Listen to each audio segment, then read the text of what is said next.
దేవునికి స్తోత్రం. హల్లెలూయా. ఒక సంవత్సరం ప్రణాళికతో అనుదిన బైబిల్ పఠనం. ఈరోజు 6 నవంబర్ 2025. ఈ సంవత్సరంలో ఇది 310వ రోజు. ఈ రోజు కొరకు ఏర్పాటు చేయబడిన బైబిల్ వాక్య భాగాలు పాత నిబంధన ఇర్మియా గ్రంథం 43, 44, 45 అధ్యాయాలు మరియు కొత్త నిబంధన హెబ్రీయులకు రాసిన పత్రిక 3వ అధ్యాయం. మొదటిగా పాత నిబంధన ఇర్మియా గ్రంథము 43వ అధ్యాయం.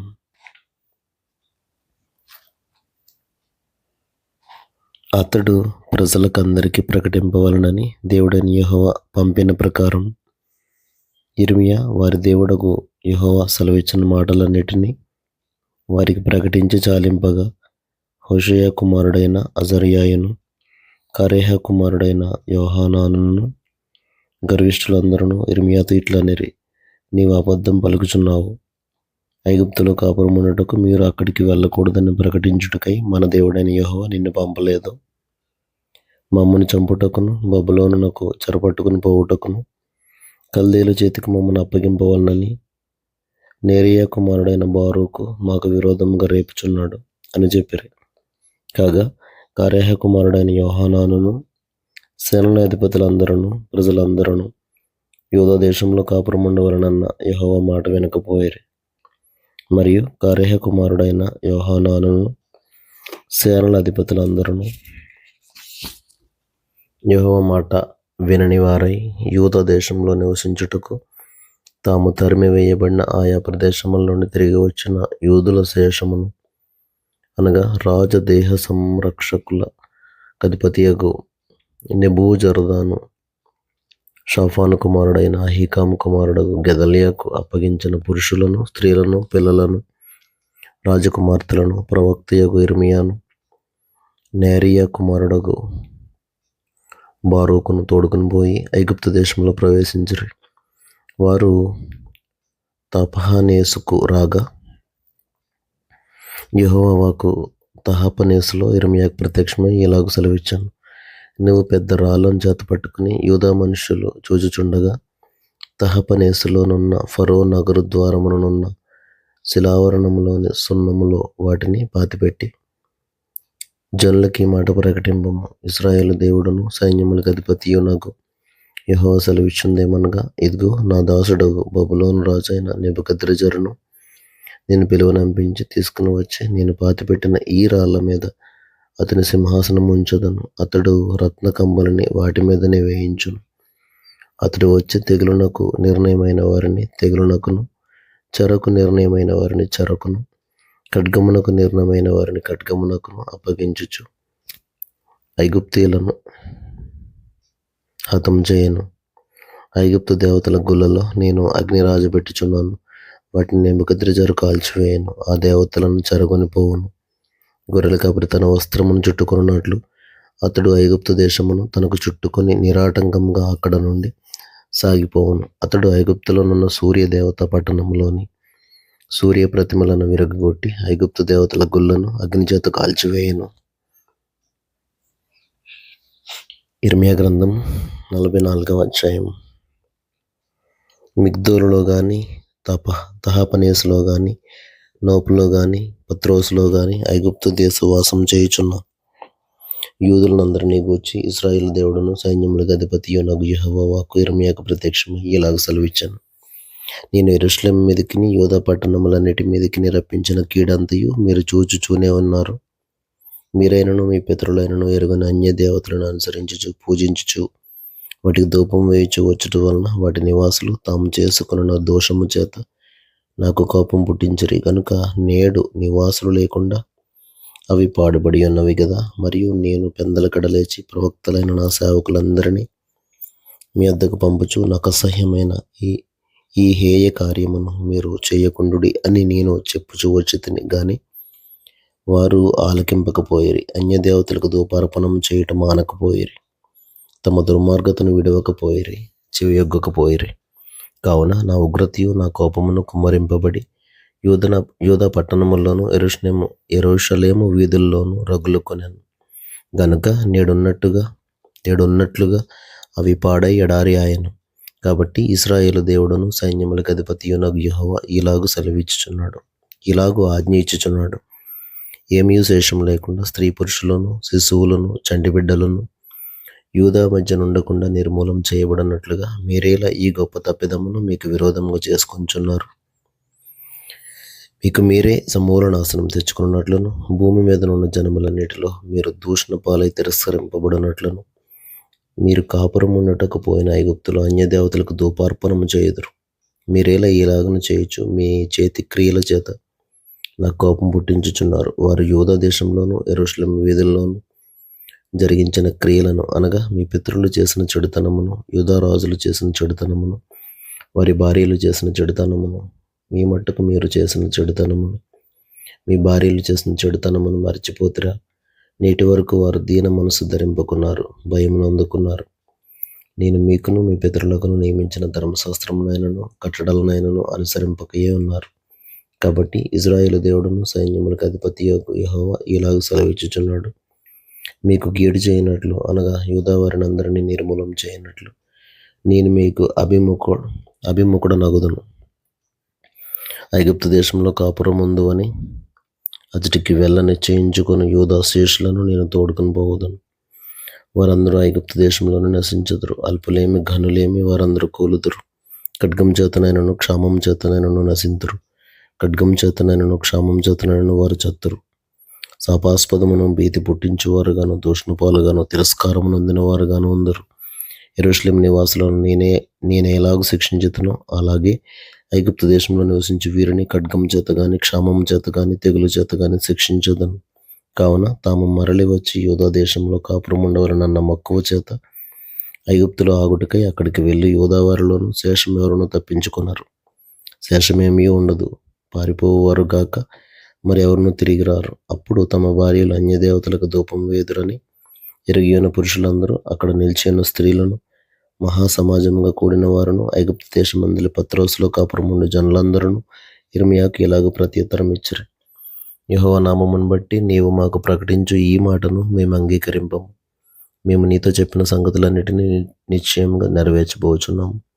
మేమును మా పితరులను, మా రాజులను, మా అధిపతులను యూదా పట్టణముల్లోను యెరూషలేము వీధుల్లోనూ చేసినట్లే ఆకాశరానికి ధూపం వేయదము, ఆమెకు పానార్పణములు అర్పిందము. ఎలయనగా మేము అలాగు చేసినప్పుడు మాకు ఆహారం సమృద్ధిగా దొరికింది, మేము క్షేమంగానే ఉంటిమి, ఏ కేడును మాకు కలగలేదు. మేము ఆకాశరానికి ధూపం వేయకయు ఆమెకు పానార్పణములు అర్పింపకయు మానినప్పటి నుండి సమస్తము మాకు తక్కువైనది. మేము ఖడ్గం చేతను క్షామం చేతను క్షీణించుచున్నాము.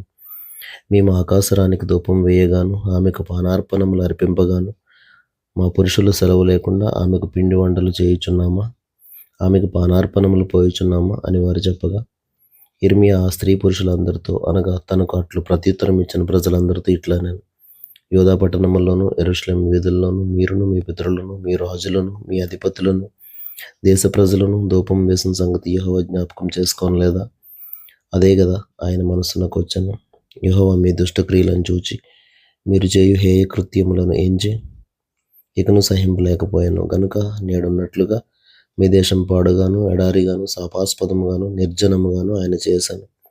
యెహోవా మాట వెనుక ఆయన ధర్మశాస్త్రమును బట్టి, కట్టడలను బట్టి, ఆయన తనకు సాక్షార్థంగా ఇచ్చిన ఆజ్ఞను బట్టి నడవక మీరు ధూపం వేయుచు యెహోవాకు విరోధముగా పాపం చేసిరి గనుకనే నేడున్నట్లుగా ఈ కీడు మీకు సంభవించను. మరియు యిర్మీయా ప్రజలందరినీ, స్త్రీలందరినీ చూచి వారితో ఇట్లా నేను, ఐగుప్తులో ఉన్న సమస్తమైన యూదులారా, యెహోవా మాట వినుడి. ఇశ్రాయేలు దేవుడును సైన్యములకు అధిపతియగు యెహోవా ఈ మాట సెలవిచ్చుచున్నాడు, ఆకాశరానికి ధూపం వేయదుమనియు ఆమెకు పానార్పణములు అర్పింతుమనియు మేము మొక్కుకున్న మొక్కుబలను నిశ్చయముగా నెరవేర్చుదుమనియు మీరును మీ భార్యలను మీ నోటితో పలికి మీ చేతులతో నెరవేర్చుచున్నారే. నిజముగానే మీ మొక్కుబలను మీరు మొక్కుదురు, నిజముగానే మీ మొక్కులను మీరు నెరవేర్తురు. కాబట్టి ఐగుప్తులో నివసించే సమస్తమైన యూదులారా, యెహోవా మాట వినుడి. యెహోవా సెలవిచ్చుందేమనగా, ప్రభువుకు యెహోవాను నేను నా జీవము తోడు ప్రమాణం చేయుచు, ఐగుప్తులో నివసించి యూదులలో ఎవరునూ ఇక మీదట నా నామము నోట పలకరని నా ఘనమైన నామము తోడు నేను ప్రమాణం చేయుచున్నాను. మేలు చేయుటకు కాక కీడు చేయుటకే నేను వారిని కనిపెట్టుచున్నాను. వారు ఖడ్గం చేతనైనను క్షామం చేతనైనను క్షీణించిపోవచ్చు. ఐగుప్తు దేశంలోనున్న యూదా వారందరూ శేషం లేకుండా చతురు. ఖడ్గం తప్పించుకుని వారు కొద్దిమంది అయి ఐగుప్తు దేశంలో నుండి యూదా దేశమునకు తిరిగి వచ్చెదరు. అప్పుడు ఐగుప్తు దేశంలో కాపురముండుటకు వెళ్ళిన యూదా వారిలో శేషము ఎవరి మాట నిలకడగా నుండునో నాదో తమదో అది తెలుసుకొందురు. మీకు కీడు సంభవించినట్లుగా నా మాటలు నిశ్చయముగా నిలుచునని మీకు తెలియబడుటకును నేను ఈ స్థలమందు మిమ్మల్ని శిక్షించుచున్నందుకును ఇది మీకు సూచనగా ఉండును. ఇదే యెహోవా వాక్కు. అతనికి శత్రువై అతని ప్రాణమును తీయజూచుచుండిన నెబుకద్రెజరును బబులోను రాజు చేతికి నేను యూదా రాజైన సిద్కియాను అప్పగించినట్లు ఐగుప్తు రాజైన ఫరో హోఫ్రను అతని శత్రువులై అతని ప్రాణమును తీయజూచు వారి చేతికి అప్పగించదను. ఇర్మియా గ్రంథము 45వ అధ్యాయము. యూదా రాజును యోషియా కుమారుడునైన యెహోయాకీము ఏలుబడి యందు 4వ సంవత్సరమున ఇర్మియా నోటి మాటను బట్టి నేరియా కుమారుడగు బారూకు గ్రంథంలో ఈ మాటలు రాయిచున్నప్పుడు ప్రవక్త అయిన ఇర్మియా అతనితో చెప్పినది. బారూకు, ఇజ్రాయేలు దేవుడైన యెహోవా నిన్ను గూర్చి ఇలాగ సెలవిచ్చుచున్నాడు. కటకట నాకు శ్రమ, యెహోవా నాకు పుట్టించిన నొప్పికి తోడు ఆయన నాకు దుఃఖమును కలుగజేయుచున్నాడు. మూలుగు చేత అలసి ఉన్నాను, నాకు నెమ్మది దొరకదాయను అని నీవు అనుకొంచున్నావు. నీవు అతనికి ఈ మాట తెలియజేయమని యెహోవా సెలవిచ్చుచున్నాడు. నేను కట్టిన దానిని నేను పడగొట్టుచున్నాను, నేను నాటిన దానిని పెళ్లగించుచున్నాను. సర్వభూమిని గూర్చి ఈ మాట చెప్పుచున్నాను. నీ నిమిత్తము నీవు గొప్ప వాటిని వెదకుచున్నావా? వెదకవద్దు. నేను సర్వశరీరుల మీదకి కీడు రప్పించుచున్నాను. అయితే నీవు వెళ్ళు స్థలములన్నిటిలో దోపుడు సొమ్ము దొరికినట్టుగా నీ ప్రాణమును నీకిచ్చుచున్నాను. ఇదే యెహోవా వాక్కు.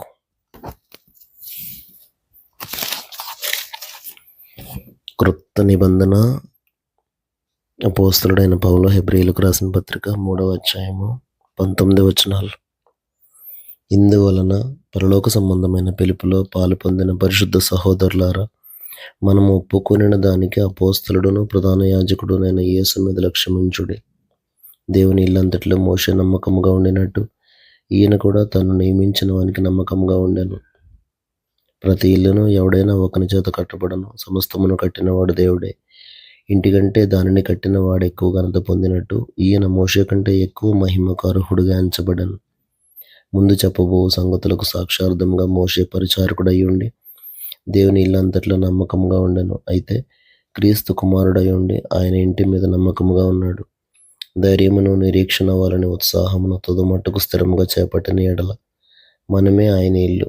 మరియు పరిశుద్ధాత్మ ఇట్లు చెప్పుచున్నాడు, నేడు మీరు ఆయన శబ్దమును వినిన ఎడల అరణ్యంలో శోధన దినమందు కోపం పుట్టించినప్పటి వలె మీ హృదయములను కఠినపరచుకొనకుడి. 40 సంవత్సరములు నా కార్యములను చూచి మీ పితరులు నన్ను పరీక్షించి శోధించిరి. కావున నేను ఆ తరము వారి వలన విసిగి వీరెల్లప్పుడూ తమ హృదయాలోచనలలో తప్పిపోవచ్చున్నారు, నా మార్గములను తెలుసుకొనలేదు గనుక నేను కోపముతో ప్రమాణం చేసినట్టు వారు నా విశ్రాంతిలో ప్రవేశింపరని చెప్పితిని. సహోదరులారా, జీవము గల దేవుని విడిచిపోవునట్టి విశ్వాసం లేని దుష్ట హృదయము మీలో ఎవని యందైనను ఒకవేళ ఉండునేమో అని జాగ్రత్తగా చూచుకొనుడి. నేడు మీరు ఆయన శబ్దమును వినిన ఎడల కోపం పుట్టించినప్పటి వలె మీ హృదయములను కఠినపరచుకొనకుడని ఆయన చెప్పెను గనుక పాపం వలన కలుగు భ్రమ చేత మీలో ఎవడనూ కఠినపరచబడకుండునట్లు నేడు అనబడు సమయం ఉండగానే ప్రతిదినమును ఒకనికొకడు బుద్ధి చెప్పుకొనుడి. ఎలా అనగా మొదటి నుండి మనకున్న దృఢ విశ్వాసము అంతము మట్టుకు గట్టిగా చేపట్టిన ఎడలని క్రీస్తులో పాలివారమై ఉందుము. విని కోపం పుట్టించిన వారెవరు? మోషే చేత నడిపింపబడి ఐగుప్తుల నుండి బయలుదేరి వచ్చిన వారందరే కదా. ఎవరి మీద 40 ఏండ్లు ఆయనకు అప్పగించెను? పాపం చేసిన వారి మీదనే కదా. వారి శవములు అరణ్యములో రాలిపోయాను. తన విశ్రాంతిలో ప్రవేశింపరని ఎవరిని గూర్చి ప్రమాణం చేశాను? అవిధేయులైన వారిని గూర్చియే కదా. కాగా అవిశ్వాసం చేతనే వారు ప్రవేశింపలేకపోయారని గ్రహించుచున్నాము. దేవుడు తన పరిశుద్ధ వాక్యమును మన వెనుకిటిలో దీవించును గాక. ఆమేన్.